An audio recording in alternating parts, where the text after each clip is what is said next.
It is perhaps tactical on the part of Dario Argento that Susie Banyan is not given an overly vibrant personality in Suspiria.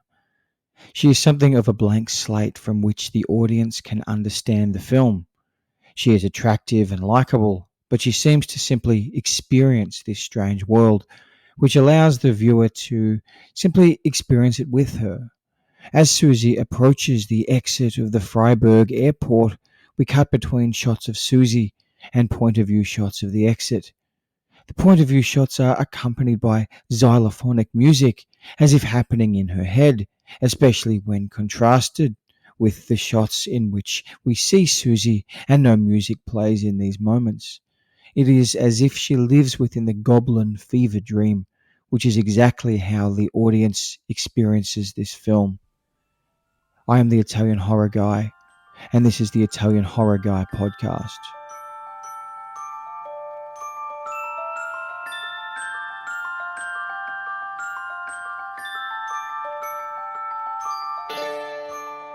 Susie exits through a sliding door, the top of which we see close in an image reminiscent of two knives clashing.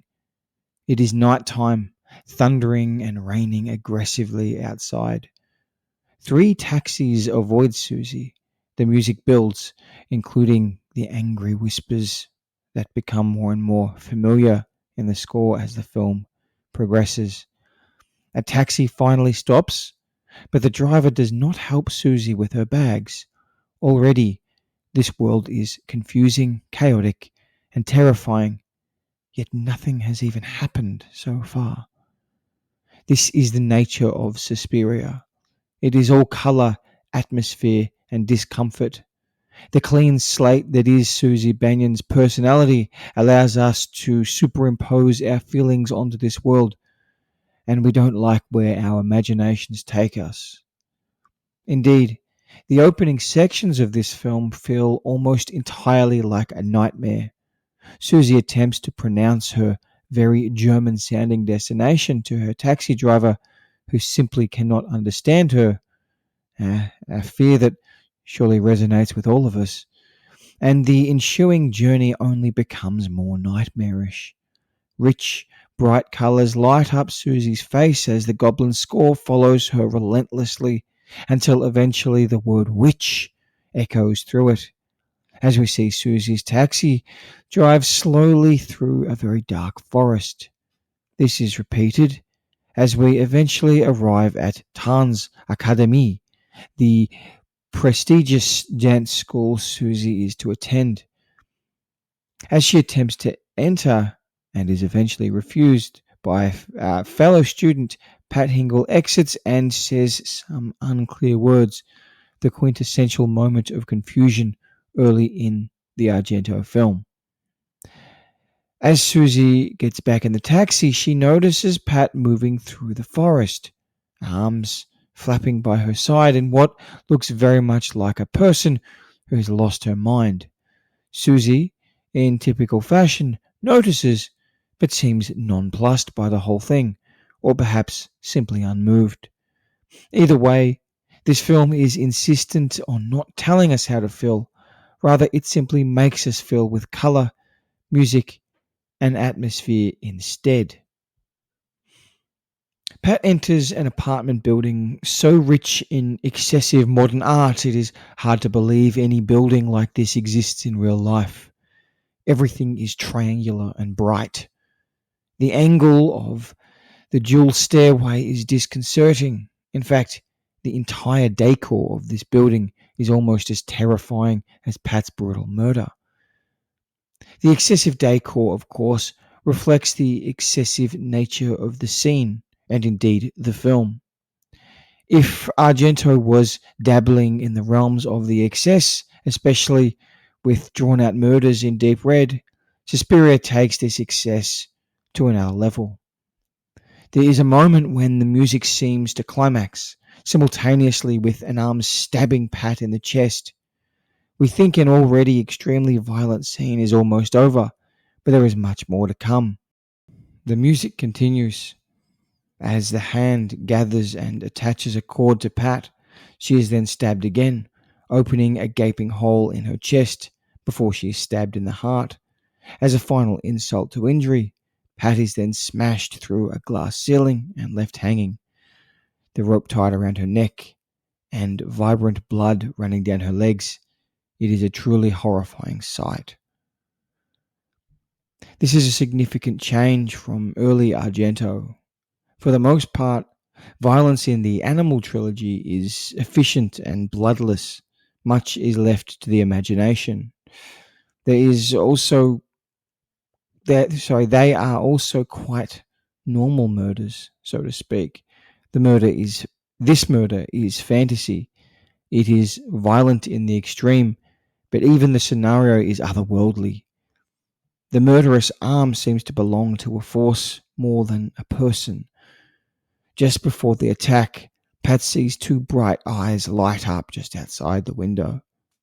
Who do they belong to? Certainly no human, it would seem.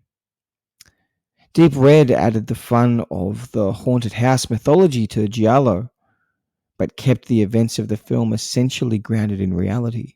In Suspiria, the house actually is haunted. Almost 15 minutes into the film, things finally start to calm down for at least a few minutes. It is the next day. The weather is calm, and a blind man, Daniel, enters the school. This is the beginning of the correct alignment of power dynamics in the film. To this point, women have been entirely victimized, about the only standard Argento element of the film so far. But beginning with Daniel's blindness, we are taken through a steady process of establishing women as the dominant forces in this film. More specifically, the coven of witches are shown to be in charge. The odd thing about Suspiria is its lack of mystery in its plot. Whilst previously Argento films revolved around a small misunderstanding or missing minor detail to drive the plot forward, Suspiria barely hides its villains in plain sight. Madame Blanc and Miss Tanner seem immediately villainous in their nature, which continues unambiguously until the eventual reveal at the end of the film. Madame Blanc fields some questions from the police of the death of Pat with an unconvincing pretense of sadness. Miss Tanner is just plainly awful. She introduces Susie to Pavlos, a decidedly vampiric kind of slave, by saying, "He's really ugly, isn't he? Don't be afraid to say so." Soon after, a boy develops an interest in Susie, but is unable to see her, as the boys are forced to stay away from the girls. So, what is going on here? Well, to this point, we know the film is about witches. We know the older women at the school seem powerful and cruel. The men are controlled, blind, or in the case of Pavlos, mute. They are merely servants. We would expect some kind of mystery in the plot, but it never comes. I will posit the idea that the story is simplistic by design. We are not supposed to be distracted by uncovering a mystery so much as we are supposed to be experiencing mystery. Each major death set piece in the film is led by an ambiguous assailant, but the actual events are quite ambiguous as well. Why is there a murderer floating outside Pat's window? What is their motivation? Well, as the film later explains, somewhat disappointingly, the nature of witches is that they can change the course of events and people's lives through harm. Essentially, they can gain wealth from the destruction of others. This is post-giallo Argento. The plot and the characters essentially only exist as a means for Argento to create violent spectacles. In this case, he establishes the coven as manipulative, cruel, and oriented towards the destruction of others. But again, whether this is a slightly disappointing explanation or not is largely irrelevant. Argento no longer wants us to think. He wants us to feel. Argento's desire to make us feel becomes even clearer in the way he meshes the unpleasant in with the pleasant. The school is aesthetically pleasant, as is the ballet they practice. After witnessing some brutality in the early stages of the film, we perhaps desire a break from all the unpleasantness. After many trials, Susie sits down before bed to brush her curly, thick hair. She wears a nightie, her room has a warm glow to it, and no goblin score rages in our ears. After a few seconds, however, the camera focuses strangely on the back of her head. We then cut to Sarah in another room, brushing something out of her hair. We all immediately recognize this feeling. It is one of extreme irritation. Susie does the same as Sarah and briefly seems unsure what had landed in her hair. She pulls something out, and we see a very uncomfortable close up of a squirming maggot held between her finger and thumb. We then cut to her hairbrush, with 4 maggots caught in it, also squirming. Susie soon realizes the maggots are coming from the roof. We cut to some brief shots of her classmates dealing with the same problem, and soon they are chaotically leaving their bedrooms and screaming. Before this moment in the film, it felt as though we had a sanctuary. In general, Argento films, to this point at least, had very clear moments for horror and moments for narrative building. When Sam Dalmas visits the police in The Bird with the Crystal Plumage, for example, we can expect to be given important insights into the situation of the story, but we understand there is no immediate danger. In Suspiria, however, calm moments with Susie doing everyday things like brushing her hair were meant to be our sanctuary.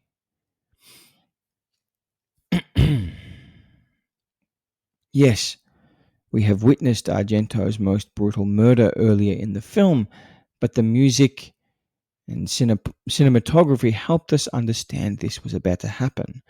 But the maggots are an unpleasant and unwelcome intrusion. No villain was involved, nor was any violence.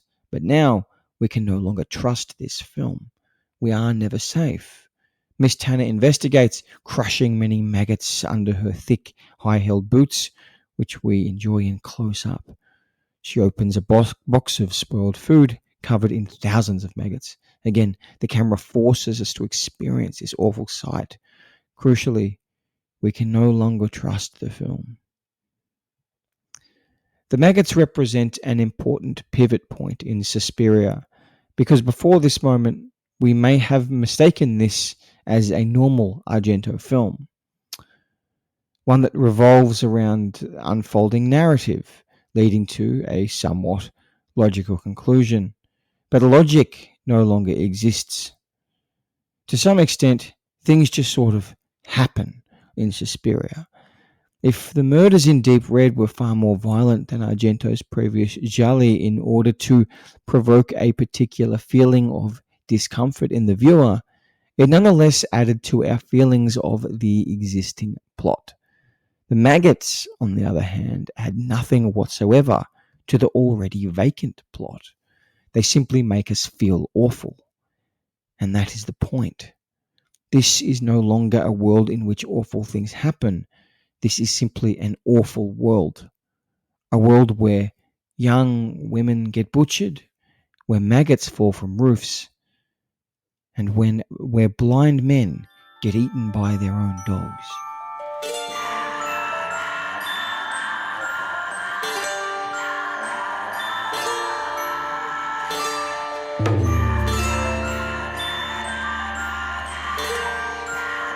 Having established their general sense of discomfort, Argento then displays his style in the most extraordinary way possible. The death of Daniel, the blind school pianist, is nothing short of breathtaking. One morning, Daniel enters the school and the camera focuses on his dog to an extent that creates a sense of foreboding. The camera then follows Daniel as he moves through the school. Plot events happen. Sarah, for example, asks Miss Tanner if the directress slept at the school the previous night, but the camera seems determined that the viewer focus on Daniel. Whilst Daniel then plays the piano a few moments later, Miss Tanner suddenly interrupts him, physically handling his face and insisting his dog bit a child. Tanner is aggressive in this scene, but a close analysis reveals this is not mere rage.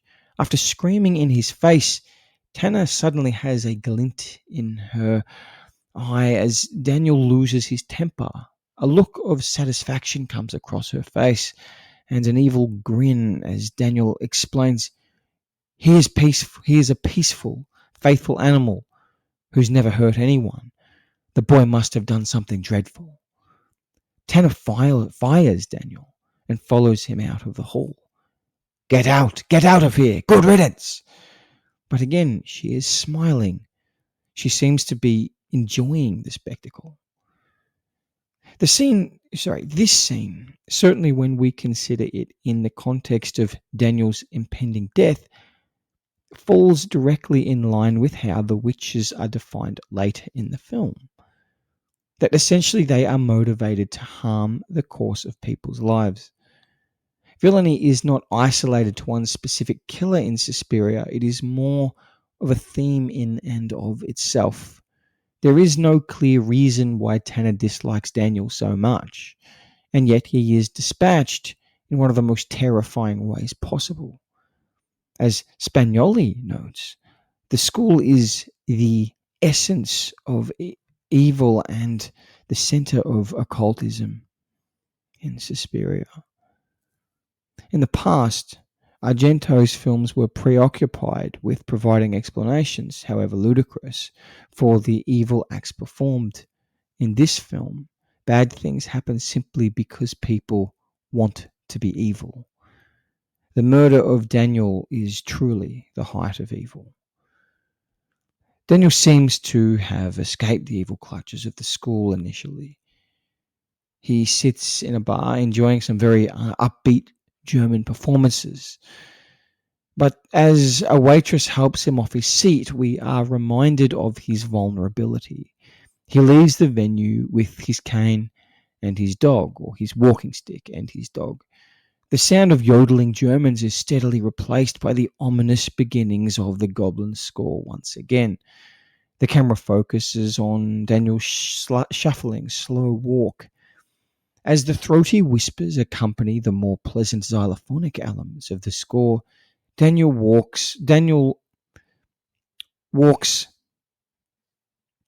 sorry. Daniel becomes steadily more isolated on his walk. The whispers become more distinct as we see a large open courtyard. The music grows louder. Daniel's dog suddenly barks aggressively. A shot of Daniel from the ground, showing his neck and face as well as his very agitated dog, creates extreme discomfort in the viewer. We cut back to the shot of the entire courtyard and understand just how small Daniel is. He frantically points his walking stick in many directions, but we have no idea where the threat is coming from, and neither does he. In any case, he cannot see. As Daniel tries to get moving, the dog becomes even more agitated. The camera hides with the pillars on one of the large ominous buildings surrounding the courtyard and seems to follow him. This is Argento's ambiguous camera work.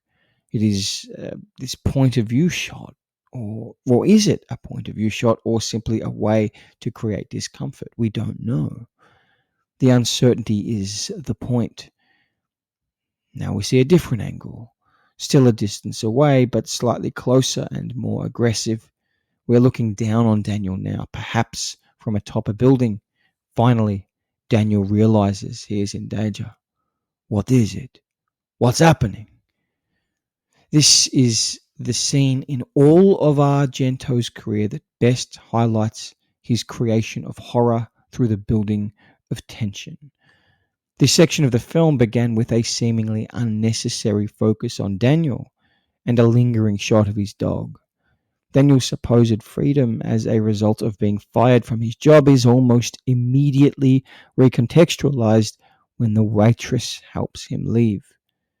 The courtyard highlights his vulnerability, and now the use of music and cameras have created a palpable sense of dread. And yet, nothing has actually happened to Daniel yet. He cannot hear the music that we hear, but he understands his isolation. When the dog initially barks, he is relatively unperturbed, but the relentless barking has now alerted Daniel to danger. This entire sequence highlights the value of patience in order to build tension. Now, the film adds confusion to exacerbate the fear. The music intensifies. Daniel screams, "Who's there?" Whispering re-enters the music, to which Daniel seems to hear, but this is not clear. We are not ever sure if Daniel knows what we know, and we know very little. The camera focuses on a building and steadily pans up to a gargoyle-type statue on its roof. We see what is possibly a point of view shot of an animated gargoyle statue flying towards Daniel, accompanied by the sounds of wings flapping. Has the gargoyle come to life? Now the music has moved into the uneven, direct drums. We see a witch-like shadow fly, or we see witch-like shadows flying and moving across one of the buildings. Daniel looks around frantically. Howling noises begin. We are still unsure if Daniel can hear these. Daniel stands still, confused, until eventually his dog leaps up and bites into his neck. The drums and the howling continue. The dog eats into Daniel's neck, and he dies. This entire sequence is the ultimate humiliation for Daniel. He seems to enjoy playing piano at the school, which is taken away from him. His dog seems to be very pleasant, but he is supposedly fired because the dog is violent. Then, as if to prove the point, he is killed by the dog. The witches are not just evil, they are vindictive. The final insult is that during the attack, Daniel's glasses fall off, so we finally see his eyes for the first time. He dies with his eyes open, despite not being able to see. The witches are nothing if not poetic.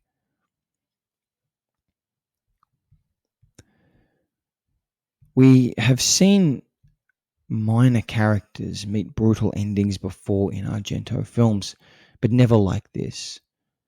Daniel is entirely irrelevant to the plot. He's little more than a background character. In fact, whether he is killed or not, the events of the film are likely to be unaltered. This also seems to be the case for Pat at the beginning of the film. Indeed, there is essentially no distinction made between the death of minor and major characters in the film.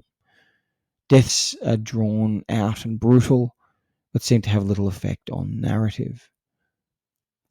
This has perhaps contributed to the outsized perception that Argento's films contain very little plot and are entirely atmosphere-focused. Indeed, Suspiria is probably Argento's most famous film, and plot is largely irrelevant in this particular film. Nonetheless, this is a logical evolution given the trajectory of giallo films to this point. I think it is important at this point to acknowledge the similarity with Lucio Fulci in terms of trajectory. Very rarely are links drawn between Suspiria and, say, The Beyond by Lucio Fulci in 1981, but I would note that both Argento and Fulci's works followed a similar pattern. During the height of the success of the giallo, both had genuine success in this genre. As the cycle began to die out, however, both eventually moved towards the supernatural. In Fulci's cases, all three Gates of Hell films seem entirely unlinked to the giallo. They are structurally different. There is no ambiguous scene early in the film with a clue we will be constantly reminded of. Whereas Argento maintains this for Suspiria. Susie does repeatedly remember back to her unclear conversation with Pat. However, when the film reaches its fiery conclusion, there is no room to reflect on the plot that has unfolded. Indeed, plot has become almost completely irrelevant by this point. The latter stages of the film go through the motions of solving the mystery in a way reminiscent of Argento's earlier work, but it feels only partially committed to the idea. Susie is no Sam Delmas or Marcus Daly. Her great moment of investigation comes in the lead up to the film's final showdown. Her memory of Pat's words, having been curiously absent, suddenly returns. I saw behind the door 3 irises. Turn the blue one. Sure enough, Susie notices the blue iris, which has been conspicuously sitting in plain sight on various occasions throughout the film,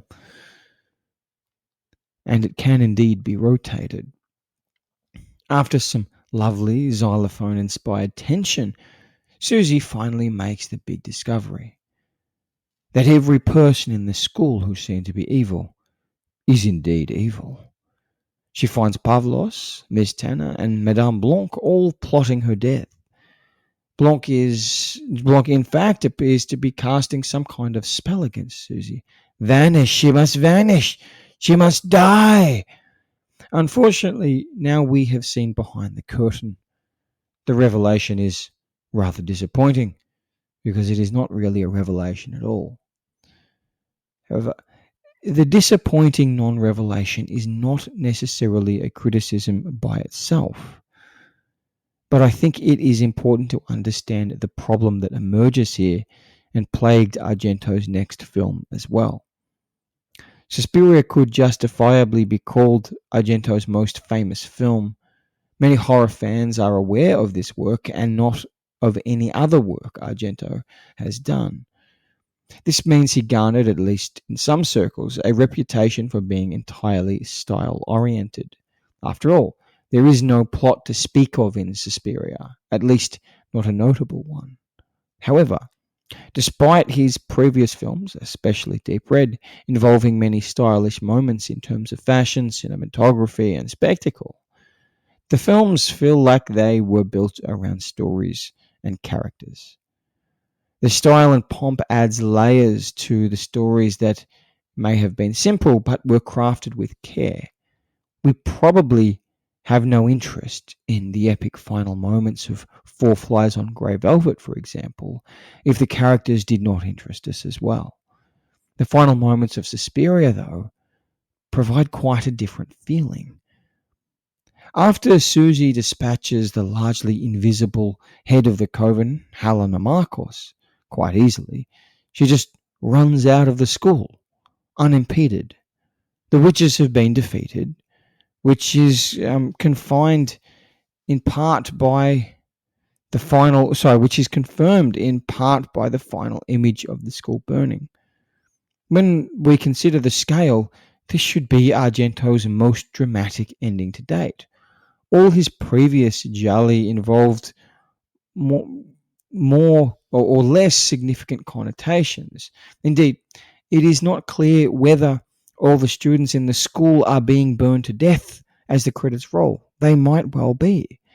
Yet Susie wanders out of the school with a satisfied smile on her face, and the film just ends. It feels like Argento is stuck somewhere he does not belong. To this point, his protagonists were flawed, but we were made to care about them. Susie is essentially emotionless throughout the entire film, which makes her victory feel a little flat. Because Suspiria is so aggressively committed to excessive, suspenseful, and frankly extraordinary death scenes, it seems unwilling to commit to plot development as well. One suspects that because the film was so successful, Argento took a similar approach with Inferno in 1980, which is even more illogical and the characters even less developed.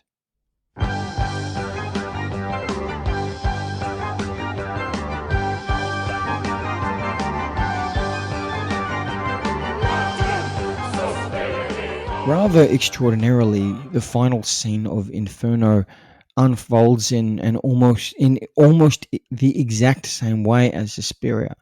In this case, it almost feels as though the audience seeking a logical plot are being openly mocked. Our protagonist, Mark, who has to this point very competently uncovered this film's villain, Mater Tenebrarum, seems incapable of processing the most basic information. Despite Tenebrarum letting out the most, or Tenebrarum, letting out the most witch-like laugh imaginable and telling Mark, "You can't leave, your journey has come to an end," and even teleporting, Mark still seems to have no idea who she is. "Tell me who you are," he impatiently demands. As Tenebrarum takes a skeletal form and attempts to bring Mark to some kind of post-life hellscape, Mark just kicks down a door and runs away. So he has no idea who she is, even though it couldn't be more obvious. And perhaps his ignorance actually is a strength because she seems to hold the same amount of threat to him as he's aware of who she is. It is the same scale, basically. It is hard to imagine such an anti-climax sufficing in any film. However, just like in Suspiria, spectacle is prioritized.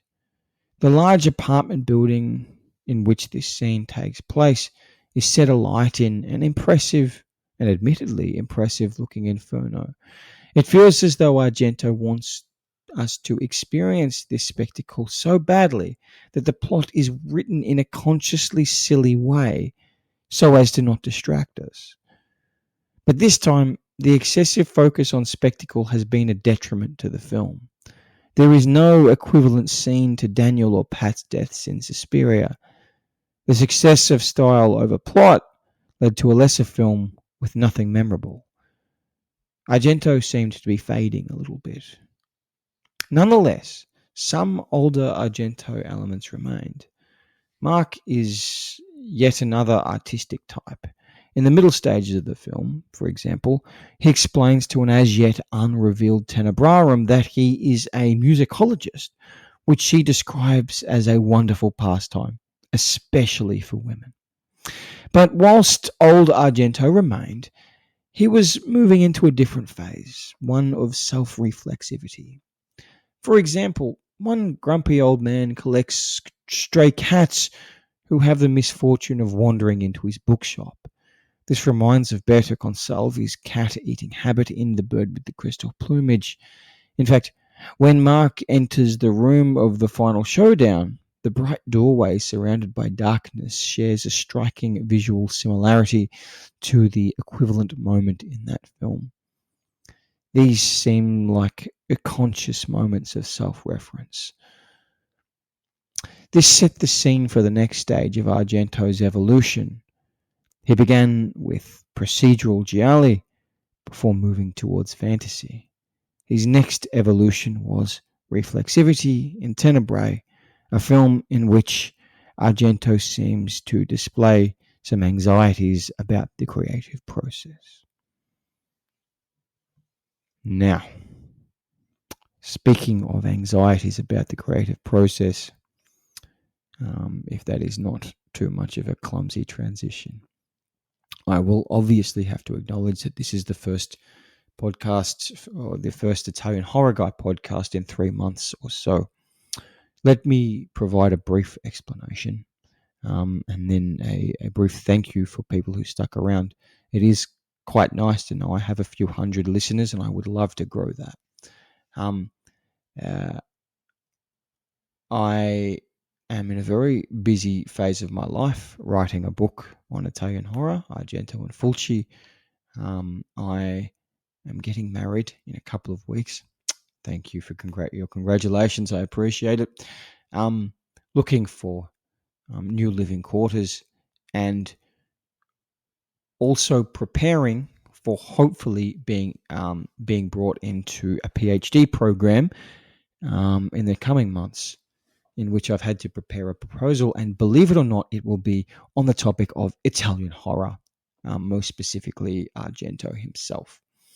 And I wanted to let you know that because um, I do take seriously this podcast. I think I enjoy it a lot. I really enjoy writing the scripts. I hope you enjoy them too.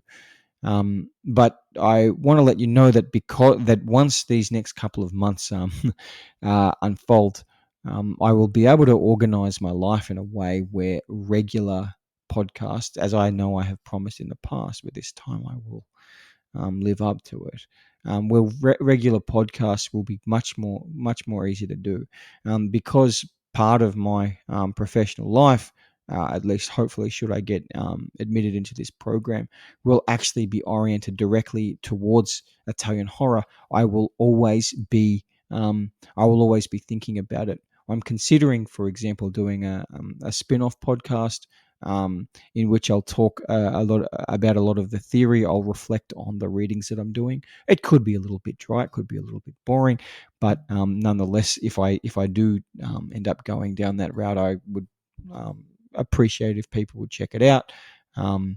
It's clear that I take an analytical and really considerate approach to understanding these films, and I'm really enjoying it.